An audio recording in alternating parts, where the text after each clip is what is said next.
جسم انسان بدون ورزش ضعیف و لاغر و بی‌قدرت خواهد. هر کی باشید، هر چه بنیه قوی و نیرومندی داشته باشید، اگر ورزش نکردید و خوردید و خوابیدید، بدن ضعیف میمونید، برو برگرد ندارید. همچنانی که اون رشد لازم رو بدن شما نمیکنه اگر ورزش نکردید. عیناً همین جور است روح شما.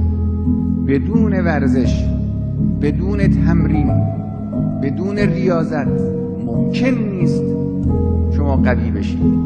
ای بسا انسان‌هایی با جسم‌های نیرومند، زیبا و با روح‌هایی لاغر، زشت، ناتوان، ضعیف، این به درد نمیخوره.